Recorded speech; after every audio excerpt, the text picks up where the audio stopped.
नमस्कार दोस्तों, स्वागत है आप सभी का आपके अपने यूट्यूब चैनल और नेक्स्ट एग्ज़ाम में। तो दोस्तों आज है 30 अगस्त और हम देखेंगे 30 अगस्त के महत्वपूर्ण करंट अफेयर। सभी को रक्षाबंधन की शुभकामनाएं। आज का पहला प्रश्न है, किस देश में विश्व एथलेटिक्स चैंपियनशिप 2023 में नीरज चोपड़ा ने भारत के लिए फर्स्ट गोल्ड मेडल जीता? ये भाई गोल्डन बॉय हमारे नीरज चोपड़ा, ये बहुत ही ज़्यादा अमेजिंग पर्सनैलिटी बनते जा रहे हैं डे बाई डे और लाखों लोगों के दिल जीतते जा रहे हैं।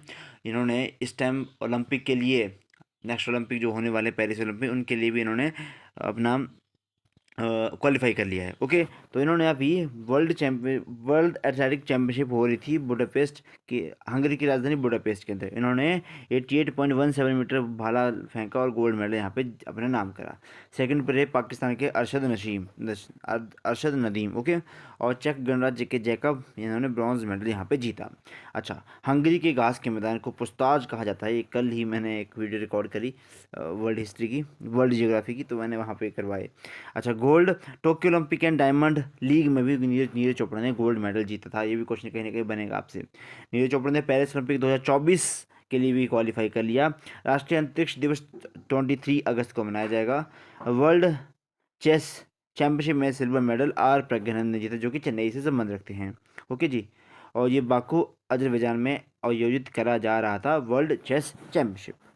नेक्स्ट क्वेश्चन देखेंगे, पारुल चौधरी, इन्होंने 3000 मीटर के स्टीप चेज स्पर्धा में 11वां रैंक हासिल करा। क्वेश्चन आएगा कि पारुल चौधरी का संबंध किससे है? तो स्टीप रेस है, मतलब रास्ता रेस जैसे होगी, रास्ते में कोई पानी आएगा, कभी हर्डल्स आएंगी, इसी तरह से इसको। ओके, न्यू नेशनल रिकॉर्ड इन्होंने यहाँ पे स्थापित करा।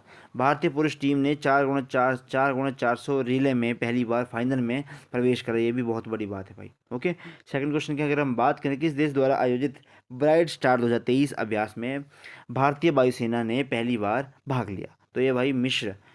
ओके, काहिरा में हुआ बहुपक्षीय अभ्यास है। 27 अगस्त से 16 सितंबर तक चलेगा। क्या है? Bright star 2023। ओके, बहुपक्षीय मतलब बहुत सारे कंट्रीज यहाँ पे आएंगे, 2 सालों में एक को करवाया जाता है। और मिग और C-17 भारत विमान जो है, भारत ने इनको भेजा था।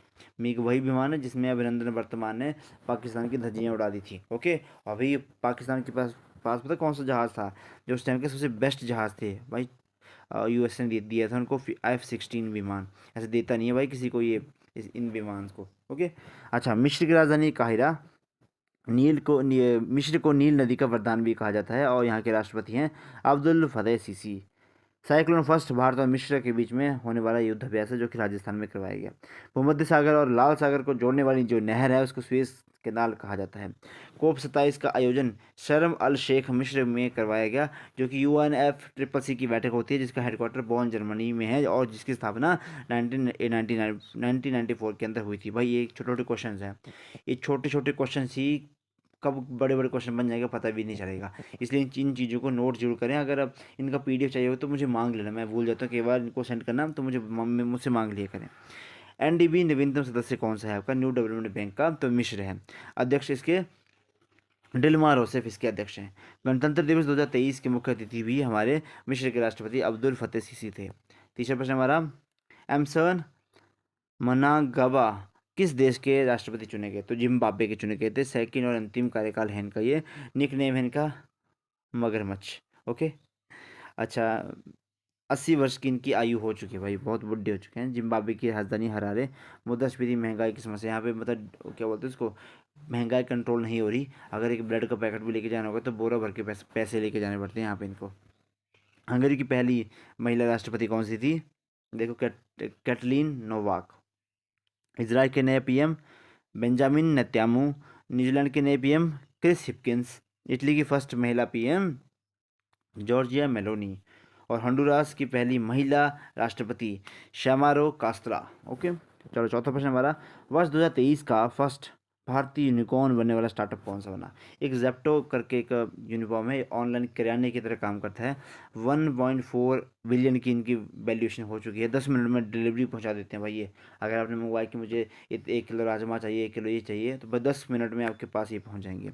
स्थापना आदित्य और कैवल्य, ये कॉलेज के ड्रॉप आउट स्टूडेंट है भाई, मतलब अभी मुझे लगता है कि हमसे तो छोटे ही होंगे, मतलब यही हैं 25-25 साल के, 24-24 साल के, 22-22 साल के लड़के हैं ये दोनों ही। ओके, कॉलेज छोड़ दिए थे इन्होंने, उसके बाद इन्होंने स्टार्टअप स्टार्ट किया अपना जेप्टो करके। भाई सोचो किस लेवल का दिमाग है इन बच्चों का। लोगों का।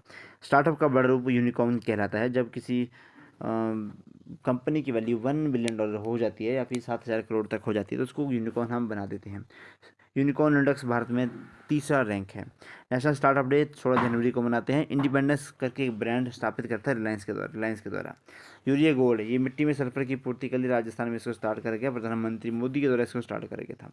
पांचवा प्रश्न हमारा, पहली बार कर्नाटक सांस्कृतिक महोत्सव का आयोजन कहाँ पर करा गया? तो श्रीलंका के अंदर करवाया गया। भारतीय अंतर्राष्ट्रीय सांस्कृतिक परिषद व स्वामी विवेकानंद केंद्र द्वारा इसको स्थापित करा गया।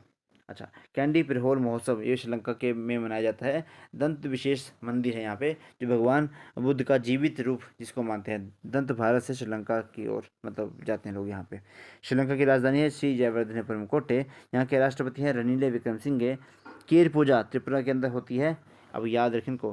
केर पूजा त्रिपुरा, हेमिस फेस्टिवल लद्दाख, खारची पूजा त्रिपुरा, सिंथनो स्नो सिंथन स्नो ये जम्मू और कश्मीर, भूमचू सिक्किम, फूलदोई ये आपका उत्तराखंड के अंदर बनाते हैं इसको, बोनालू तेलंगाना, लेवेंडर फेस्टिवल जम्मू और कश्मीर, रज उत्सव उड़ीसा, सियाद उनिंग अरुणाचल प्रदेश, चेरचेरा छत्तीसगढ़, सरहुल फेस्टिवल झारखंड। भाई नए नए आज लिख के आए हैं हम आपके लिए, नए नए ये क्वेश्चन हैं, ये तो इनको याद रखें। अगर हमारा प्रोजेक्ट नंबर क्या है? क्लाउड कौशल प्रशिक्षण है। प्रशिक्षण कौशल विकास मंत्रालय के द्वारा 2 वर्ष लगेगा इसका, और 30,000 स्टूडेंट को यहाँ पे करेंगे ट्रेंड, और 50% इसमें महिलाएं होंगी। सहयोग के लिए कौन कौन आ गया है? जनरेशन फाउंडेशन और अमेजॉन वेब इंडिया। प्रोजेक्ट क्लैब क्या था? ये उत्तराखंड के द्वारा स्टार्ट करा गया था। प्रोजेक्ट एलिफेंट 1992 में स्टार्ट करा गया था। उसको 30 वर्ष पूर्ण होने पर हमने एक उत्सव बनाया जिसको हमने नाम दिया गज उत्सव, काजीरंगा नेशनल पार्क असम के अंदर बनाया गया।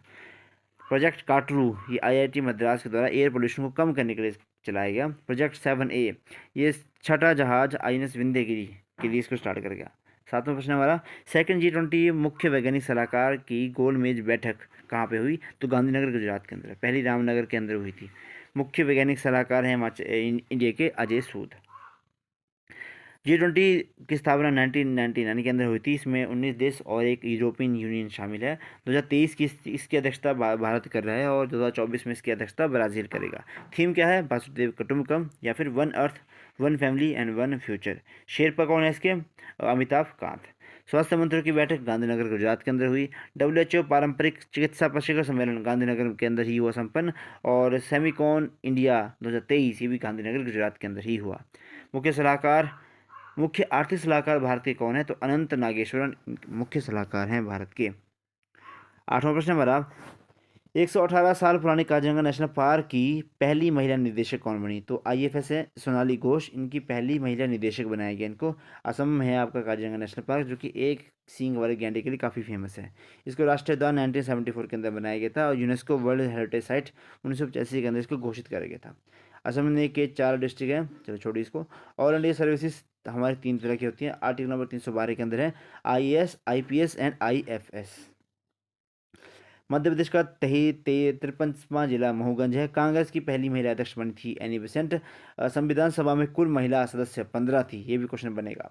कांग्रेस की पहली महिला अध्यक्ष कौन थी? सरोजनी नायडू, भारतीय महिला थी ये, जिन्होंने 1925 के कानपुर अधिवेशन की अध्यक्षता भी करी थी। द गोल्ड थ्रेशोल्ड बुक ये सरोजनी नायडू की बुक है। 13 फरवरी को हम राष्ट्रीय महिला दिवस के रूप में भी मनाते हैं। यूनाइटेड नेशन महासभा की पहली महिला अध्यक्ष विजय लक्ष्मी पंडित थी, और सेबी की पहली महिला अध्यक्ष हैं माधवी परिबुच। 9th क्वेश्चन आज का हमारा, सबसे स्वच्छ जिले को पुरस्कृत करने के लिए अब मोदी अवार्ड कौन प्रारंभ करेगा? तो असम ने इसको स्टार्ट करा। मोदी का फुल फॉर्म क्या है? Most outstanding district initiative. Okay, solid waste management या फिर स्वच्छता के जिसने ज़्यादा काम करेगा उसको ये प्राइज़ मिलेगा। अमृत वृक्ष महोत्सव असम के द्वारा चलाया गया था। स्मार्ट सिटी अवार्ड 2022 सिटी, इसमें सबसे साफ सिटी है आपकी इंदौर, और सबसे साफ स्टेट है मध्य प्रदेश, साफ यूटी है चंडीगढ़, और इनोवेटिव सिटी है आपका हुबली या फिर धारवाड़ कर्नाटका। ओके, ये दोनों क्वेश्चन आपको यहाँ पे याद रखना पड़ेंगे। 1 लाख से कम जनसंख्या वाले शहरों में सबसे स्वच्छ शहर है आपका पंचगनी महाराष्ट्र के अंदर। ग्रीन बॉन्ड जारी करने वाला पहला नगर निगम गाजियाबाद का था, और सेकंड बना था इंदौर। असम से 1972 में पृथक 3 नए राज्य, तो असम से टूट के बने थे मेघालय, मणिपुर और त्रिपुरा। असम से 1963 में नागालैंड अलग हो गया था। असम से अरुणाचल प्रदेश और मिजोरम 20 फरवरी 1987 को अलग हुआ था। आज का लास्ट क्वेश्चन हमारा, एच एस प्रणय ने world badminton BWF badminton world federation विश्व बैडमिंटन चैंपियनशिप 2023 में कौन सा पदक जीता? तो कांस्य पदक जीता। ये डेनमार्क की राजधानी कोपनहेगन में इसका आयोजित करवाया जा रहा था। इन्होंने सिल्वर मेडल जीता। ओके, सॉरी, इन्होंने कांस्य मेडल जीता। सिल्वर मेडल किसने जीता? कुलानबुत, जो कि थाईलैंड के हैं। फर्स्ट भारतीय WBC में पदक, ये आपका प्रकाश पादुकोण, दीपिका पादुकोण के पापा हैं ये। इन्होंने कांस्य पदक जीता था 1983 के अंदर। स्विस ओपन सात्विक और चिराग की जोड़ी ने जीता, कोरिया भी और इंडोनेशिया ओपन भी। ओरलियंस से प्रियांशु रजावत ने जीता। मलेशिया ओपन आपका एच प्रणय ने, कनाडा ओपन लक्ष्य सेन ने, और यूनिक सनराइज एक कुल लावूस के द्वारा जीता गया। तो ये थे आज के हमारे इंपॉर्टेंट प्रश्न। आई होप आपने आज की क्लास को जरूर नोट करा होगा। PDF चाहिए होगी तो मुझे कमेंट करना, मैं आपको सेंड कर दूंगा टेलीग्राम पे या फिर हमारे व्हाट्सएप ग्रुप के। तो आज की वीडियो को हम यहीं पे समाप्त करते हैं। आपका दिन शुभ रहे। धन्यवाद। जय हिंद, जय हिमाचल।